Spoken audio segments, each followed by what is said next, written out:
நம்ம ஐயா எதிர்க்கட்சி தலைவர் அவர்கள் வந்து வெளியே பிரஸ் மீட்லாம் கொடுத்துருக்கிறாரு. என்ன பார்த்தீங்களா? சட்டப்பேரவையில் வெளிநடப்பு செஞ்சு அவர் தான் திரும்பி திரும்பி என்ன சொல்றாருன்னா ஒரே ஒரு விஷயம் தான் அவர்கிட்ட, அது எப்படி சிரிக்கிறதா என்னன்னு தெரியல.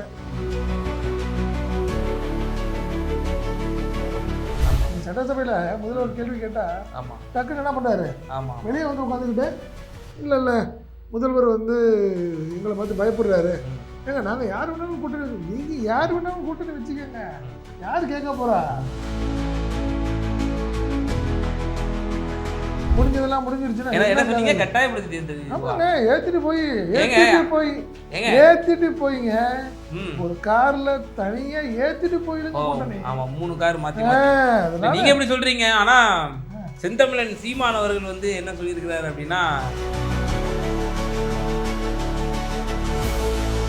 சீமானா இருக்கட்டும் விஜய் பாருங்க, அவரு திமுக பேசுறவரு அதே மீன் டைம் பாத்தீங்கன்னா அண்ணா திமுகவை இல்ல அவங்க பாவம் இல்ல, அது இந்த எடப்பாடி பாணியே வருது, அதே பாணியில அவரும் பேசுவாரு. சரி சரி ஆமா.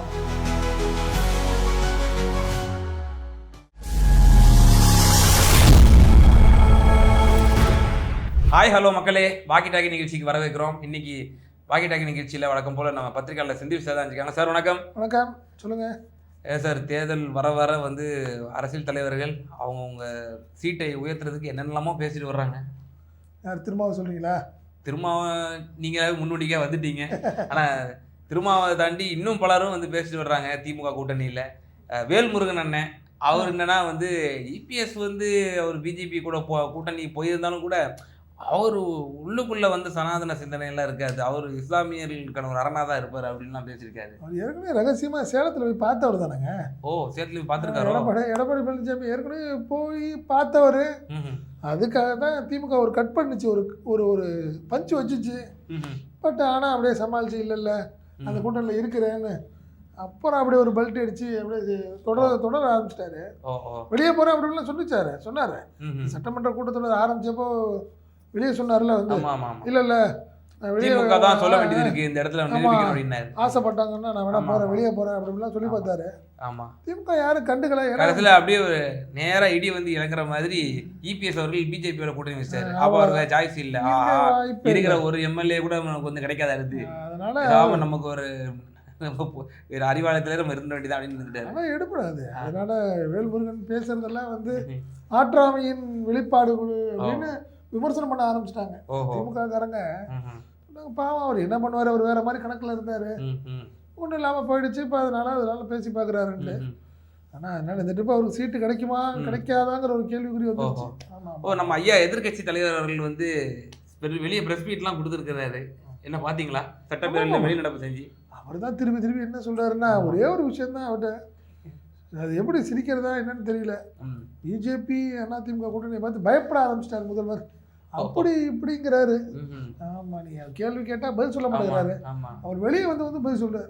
நீ சட்டசபையில முதல்வர் கேள்வி கேட்டா டக்குன்னு என்ன பண்றாரு, வெளியே வந்து உட்காந்துக்கிட்டு இல்ல முதல்வர் வந்து எங்களை பார்த்து பயப்படுறாரு, ஏங்க நாங்க யார் வேணாலும் கூட்டணி வச்சு, நீங்க யார் வேணாலும் கூட்டணி வச்சுக்கோங்க, யார் கேட்க போறா, இந்த கூட்டணியால என்ன பிரயோஜனம்னு கேட்கிறாரு முதல்வர். ஆமா, நீட் தேர்வுக்கு நிபந்தனை வைங்கப்பா அப்படின்னு கேட்கிறாரு. உடனே வெளிநாடு செஞ்சுட்டாரு. கேட்ட வெளியே வந்துட்டு இல்ல எங்களை பார்த்து பயப்படுறாங்க அப்படின்னு எங்க போயிட்டாரு. கடைசியா 25 வருஷத்துக்கு முன்னாடி போயிட்டாரு. அதாவது நாங்கள் கூட்டணி வைத்தது வந்து எங்களை வந்து இவ்வளவு கேலி பண்ணி ஏளனம் பண்ணி பேசுறாங்க.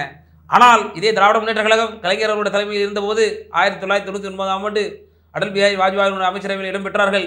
முரசொலி மாறன் அவர்கள் இறுதி காலகட்டத்திலே ஒரு ஆண்டு காலம் இலாக்கா இல்லாத அமைச்சராக தொடர்ந்தார். அப்போதெல்லாம் உங்களுக்கு இனித்தது இப்போது கசக்கிறதா அப்படின்னு கேட்டார். இல்ல என்ன சொல்றாரு, கடைசியில நீட்டை கொண்டாந்ததே காந்தி செல்வன் பீரியட் தான். ஆமா தெரிஞ்சுங்களா, அவரும் காங்கிரஸ் சேர்ந்து தான் பண்ணாங்க.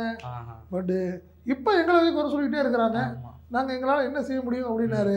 அதுக்குதான் முதல்வர் என்ன சொல்றாரு, ரைட்டு நாங்க தான் தப்பு பண்ணதாவே வச்சுக்கோங்க, இப்போ உங்களுக்கு தான் ஒரு வாய்ப்பு கிடைச்சிருச்சு, மத்திய அமைச்சரவையோட நீங்க இணக்கமாயிட்டீங்க, முடிஞ்சா நீட்டுக்கு முடிச்சுட்டு அப்புறம் கூட்டணி வைங்களேன் அப்படின்னு ஒரு கேள்வி கேட்கிறாரு. பதில காணோம். ஆனா அதுக்கு ஒரு இன்னொரு இடியும் ஒன்று இறங்கிடுச்சு. வானதி ஸ்ரீனிவாசன் அம்மையார் வந்து இன்னொரு தொலைக்காட்சிக்கு ஒரு பேட்டியும் கொடுத்துட்டாங்க. அதெல்லாம் நாங்க வந்து பேச வேண்டிய விஷயத்தெல்லாம் பேசியாச்சு, நீட் விவகாரத்துல அதுக்கெல்லாம் ஒரு ஃபுல் ஸ்டாப்பும் வச்சாச்சுன்னு சொல்லிட்டாங்க. யாருங்க கேட்க முடியும், அதிமுகவை கட்டாயப்படுத்தி கூட்டணி வச்சுவிட்டு பேசுனதெல்லாம் பேசியாச்சு, முடிஞ்சதெல்லாம் முடிஞ்சிருச்சுன்னா என்ன சொன்னீங்க? கட்டாயப்படுத்தி ஆமாங்க, ஏத்திட்டு போயிங்க ஒரு கார்ல தனியா ஏத்திட்டு போயிடுங்க கூட்டணி. ஆமா 3 கார் மாத்தி நீங்க எப்படி சொல்றீங்க? ஆனா செந்தமிழன் சீமான் அவர்கள் வந்து என்ன சொல்லியிருக்கிறாரு அப்படின்னா, எங்க ஐயா எடப்பாடி சொன்னாரா, எங்க ஐயா வேலுமணி, எங்க ஐயா தங்கமணிலாம் சொன்னாங்களா கட்டாயப்படுத்தி நாங்கள் கூட்டணி போனோன்ட்டு? அவங்க வந்து எவ்வளோ கண்ணியமா பேசுறாங்க, அவங்க எவ்வளோ வந்து கேஷுவலா இருக்காங்க. நீங்க வந்து ஊடகத்தை வந்து இந்த மாதிரி பிம்பத்தை உண்டாக்குறீங்கன்னு சொல்லி சித்தப்பாவுக்கு வந்து முட்டு கொடுக்க வந்துட்டார்ல நம்ம செந்தமிழன் ஐயா சீமான். அவருக்கு உதவி பண்றவங்களுக்கு அவர் அப்படி சப்போர்ட் பண்ணி பேசிதானே ஆகணும், இல்லைன்னா கஷ்டம் இல்லையா அவருக்கு? அதனால அந்த விஷயத்துல சீமானா இருக்கட்டும், விஜய் பாருங்க, அவரு திமுகவை பேசுறவரு, அதே மீன் டைம் பாத்தீங்கன்னா அண்ணா திமுகவை இல்ல அவங்க பாவம் இல்ல, அது இந்த எடப்பாடி பாணியே வருது, அதே பாணியில அவரும் பேசுவாரு. சரி சரி. ஆமா, விஜய் என்னங்க செய்யறாரு இப்ப, என்ன பண்ணிட்டு இருக்காரு? ஆப் ஒண்ணு, ஆமா இந்த பூத் கமிட்டிலாம் வேற இந்த கோவையில வந்து வரக்கூடிய 26, 27 வந்து வைக்கிறாராம். அதுவும் எனக்கு தெரிஞ்சு ஆன்லைன்லயே மீட்டிங் வச்சிருவாரு.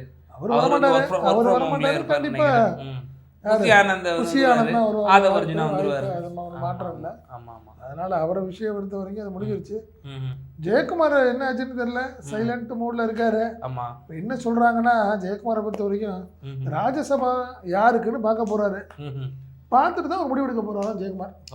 ஒரு வேளை அவருக்கு ப்ளஸ் நம்மளுக்கு கொடுத்துட்டாங்கன்னா இருக்கிறது தொடர்றது ரெட்டலை கட்சியில், இல்லைன்னா தாவறதுக்குன்னு முடிவு பண்ணிட்டாருன்னா ஜெயக்குமார். ஆமாம், அவர் நிலைமை என்ன, நம்மள்கிட்ட சொல்லாமல் கொள்ளாமல் போனாங்க, நம்ம வேண்டான்னு சொல்லி இதே முடிவு எடுத்துட்டாங்க, இனிமேல் நம்ம இங்கே இருந்தோம்னா சுத்தப்படாது, அதனால் ராஜ்யசபா எனக்கு கொடுக்கணும், கொடுக்கலன்னா நம்ம முடிவெடுக்க போகிறது முடிவு தான் அப்படிங்கிற மாதிரி ராயபுரம் ஏரியால சொல்லியிருக்கிறாரு. அதனால என்ன செய்ய போறாரு? வர சட்டமன்ற தேர்தலையும் அவர் போட்டிட்டாலும் தூக்க தானே செய்வாரு, அவருடைய கூற்றுப்படியே. அது அவரே ஒத்துக்கிட்டாரு. அதனால வேற வழி இல்லை, அதனால எம்பிலையாவது தப்பிச்சலான்னு பார்க்குறாரு. சிபி சண்முகத்தை ஆளையே காணாம. ஆமா, என்ன ஆச்சுன்னு தெரியல. அவர் சிபி சண்முகம்ல தெரியலையே, எங்க இருக்காரு போனாரு.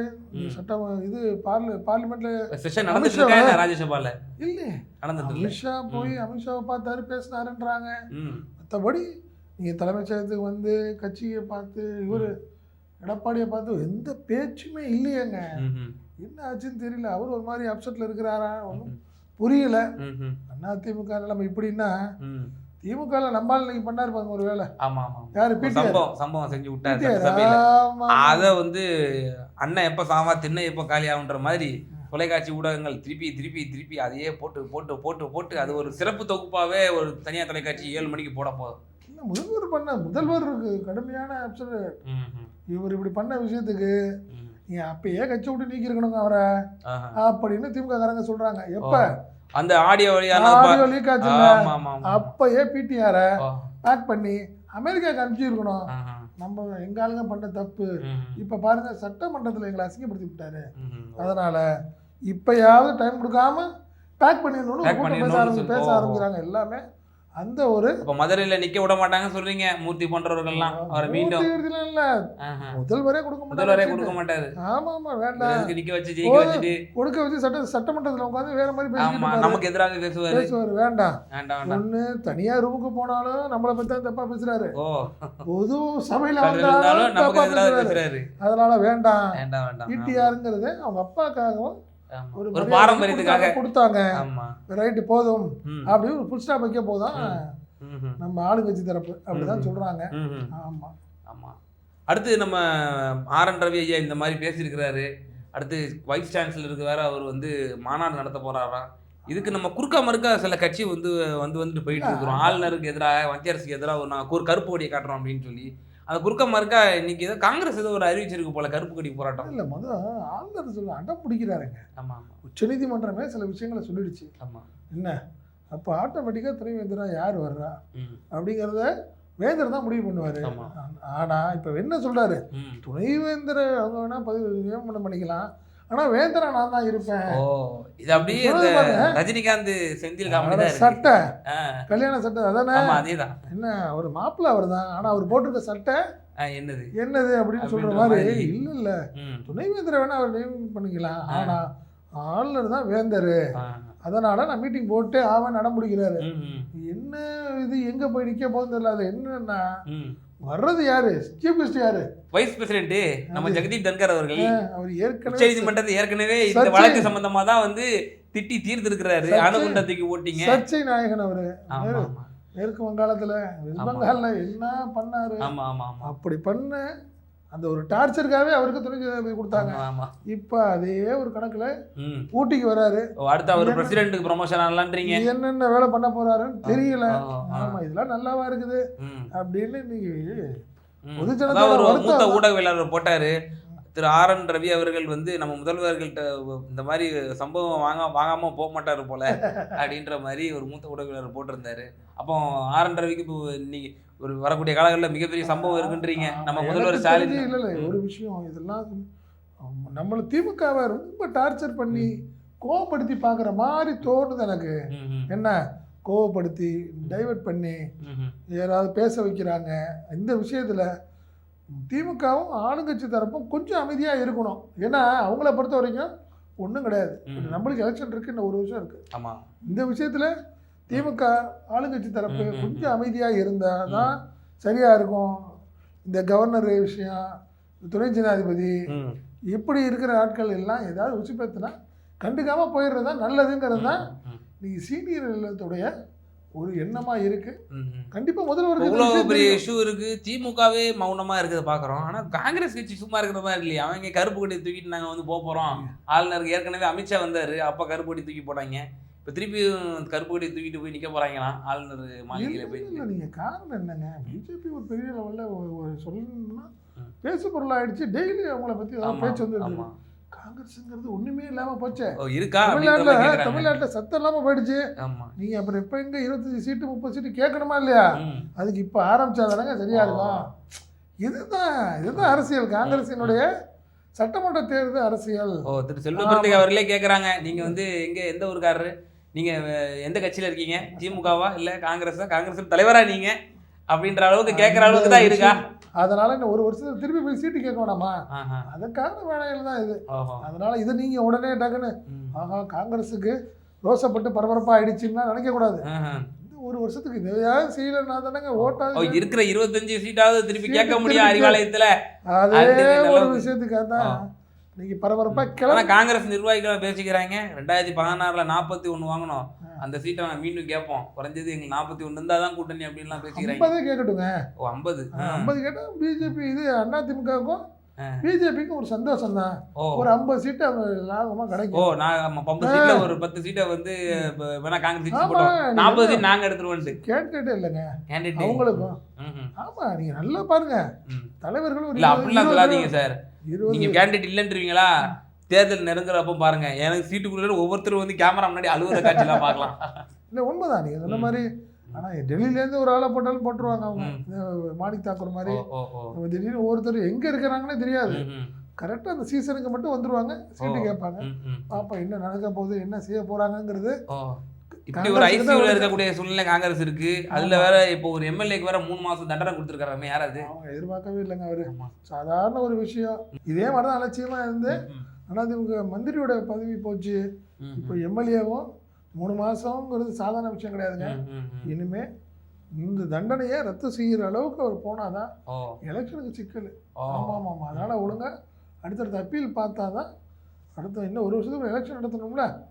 ஆமா பாவம் அவரு அலட்சியமா. 18 எண்ணிக்கை, அதுல ஒரு எண்ணிக்கை வேற பிஜேபிக்கு தாவிடுச்சு.